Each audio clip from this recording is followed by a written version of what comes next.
আসসালামু আলাইকুম রহমতুল্লাহি ওয়া বারাকাতুহু। শাহে মদিনা দরবার শরীফের পক্ষ থেকে আজ আপনাদের মাঝে আরেকটি বিষয় নিয়ে আজকে হাজির হয়েছি। সে বিষয়টি হলো মারেফতের ঈদ কি। মারেফতের ঈদ কি সে বিষয়ে আজকে আলোচনা করব।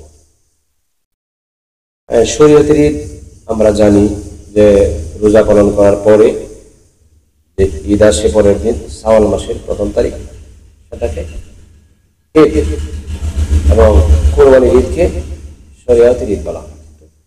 মারেফতের একটা ঈদ আছে, এই মারেফতের ঈদটা কি? ঈদ শব্দ প্রথম বুঝতে হবে। ঈদ শব্দের অর্থ, ঈদ শব্দের অর্থ হচ্ছে আনন্দ উল্লাস, মানে আনন্দের সময় কাটানো, আনন্দের দিন, আনন্দের সময়, আনন্দের স্থান, এটাকে ঈদ বলা হয়। আনন্দ উপভোগ করাকে ঈদ বলা হয়, উল্লাস উপভোগ করাকে ঈদ বলা হয়, ঈদ বলে বিবেচনা করা হয়। এখন শরীয়তের ঈদ আছে আমরা জানি, কিন্তু মারেফতের ঈদ, মারেফতের ঈদ ছাড়া কোনো মানুষ অন্তরকে আনন্দ দিতে পারবে না। মারেফতের ঈদ সকলের জন্য নয়, মারেফতের ঈদ সবার জন্য নয়।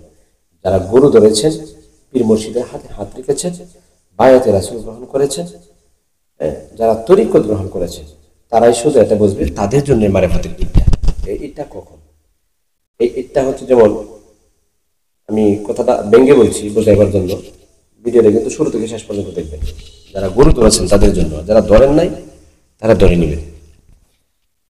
শরীয়তের ঈদ 1 মাস রোজা রাখার পরে ঈদটা আসে। এটার জন্য কিনা কাঠা, মার্কেট, জামা কাপড়,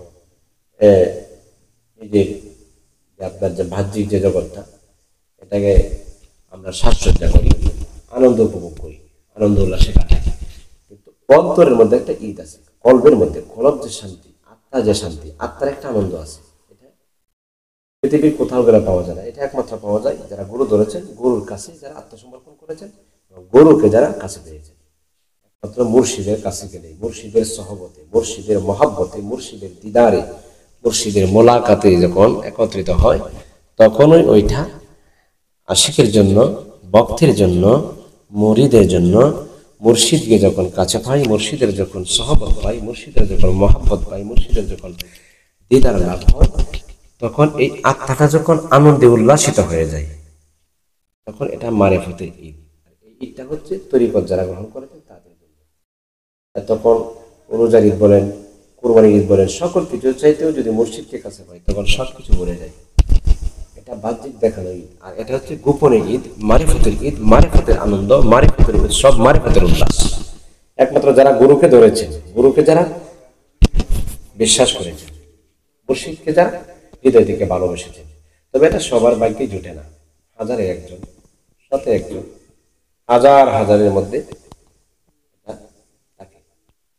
আর এটা সবার ভাগ্যে জুটে না। যারা মুর্শিদকে আপন করে নিতে পারছে, মুর্শিদকে যারা ভালোবাসতে পারছে, মুর্শিদকে যারা জান এবং মাল, মুর্শিদকে যারা ইজ্জতের বিনিময়ে, মুর্শিদকে যারা দুনিয়ার সকল কিছু চাইতে ভালোবাসতে পারছে, সকল কিছু সুখে দুঃখে, কথাবার্তায়, আদর ভক্তিতে, তখনই তারা এই ঈদের আনন্দটা পায়। এই ঈদের আনন্দটা গুরু দিয়ে থাকে, মুর্শিদ দিয়ে থাকে, কাছ থেকে তারা পেয়ে থাকে। আশা করি বুঝতে পেরেছেন এই মারিফতের ঈদ কি। এইটুক বিষয় তো সকলের জন্য, আপনার এটা সবাই ব্যবহার করে, সবাই বুঝবে না। এজন্য তরিকতের এবং মারিফতের ঈদ, এটাকে বলা হয় মুর্শিদকে কাছে পাইলে আনন্দ, যে উল্লাস, যে মনে একটা শান্তি আছে, মনে যেটা আনন্দ লাগে, এটাকে বলা হয় মারিফতের ঈদ। সকলে ভালো থাকুন।